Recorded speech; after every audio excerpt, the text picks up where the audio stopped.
So in class on Friday, we concentrated mainly on these first 11 bars of the Schoenberg Opus 11, number 1. And through the directions for the assignment I gave you, we were really focused on really these first two measures, measures 1 and 2, and then measures 9 and 10 down here. And we were sort of taking the total of all the notes in those bars. But there's a different way to think about this. And what I want to talk about in this video is what's called segmentation. And what I mean by segmentation is that there's more than one way to divide these notes and to talk about them. So for instance, we took the first two measures as a whole, but another way to think about the opening 3 bars of this piece, which we all agreed that the opening 11 bars sort of divides into an ABA, with measures 1 to 3 being the A, is to think about this opening melodic line, the B to G sharp to G natural, A, F, and E, and ignore, at least for the moment, these chords, these simultaneities in the left hand while that's happening. So if we take all of those notes together, we end up with a normal order of 4, 5, 7, 8, 9, 11.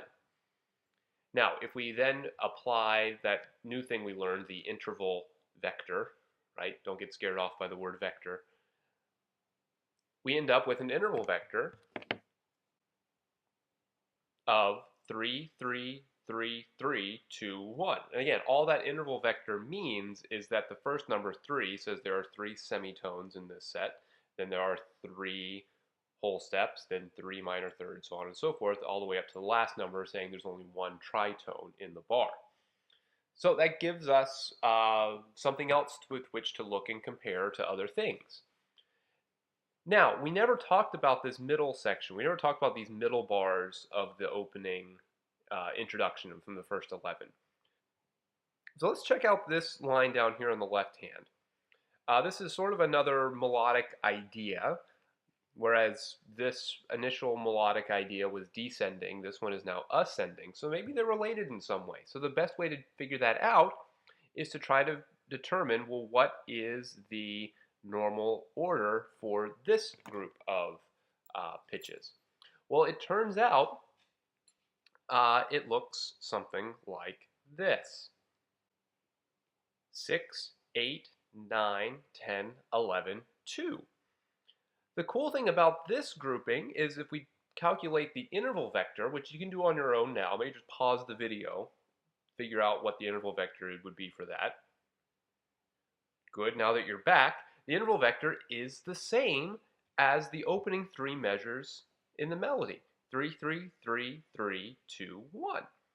Now, if you look really closely, though, at the normal orders for that set of notes here and the set of notes in the first 3 bars, you'll see that even though it's the same interval vector, the intervals between the notes, the way they're presented in that normal order, is quite different.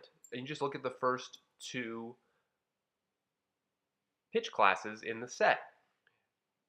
For the first 3 measures, it's 4 going to 5, a half step. But over here in the normal order, the first interval, 6 to 8, is a whole step. Well, how can that be? How can we have the same interval content if the sets themselves are different?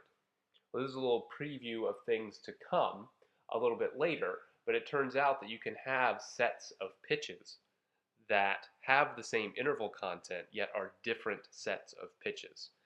It's a pretty wild concept that we'll get to momentarily. Now, again, the sort of main topic for this is the idea of segmentation. How do you decide which notes in a piece of music you're going to focus on? How do you decide, oh, I'm going to take just the first 2 measures, or I'm going to take just the top melody line here for the first 3 measures? Well, you make a musical decision. You let the music dictate to you in your analysis what should be analyzed. So you're making a decision on your own as to what should be the focus of your analysis. And you want these to be somewhat musical ideas. You don't want to just pick notes at random. You want there to be some kind of of justification for what you're picking. So in the case of just picking the first two bars and collecting those notes together, we were making a decision about sort of the trajectory of the piece. There's a phrase marking that ends the first two bars. Um, it creates a nice collection of 6 notes. The one we just did with the melody, we created and we thought about this in terms of a melodic line over the first 3 bars, and there's a nice break after that. Over here, the left hand is kind of isolated in its own little idea that comes back 2 more times in the introduction. So there are reasons for picking the segmentations that we did.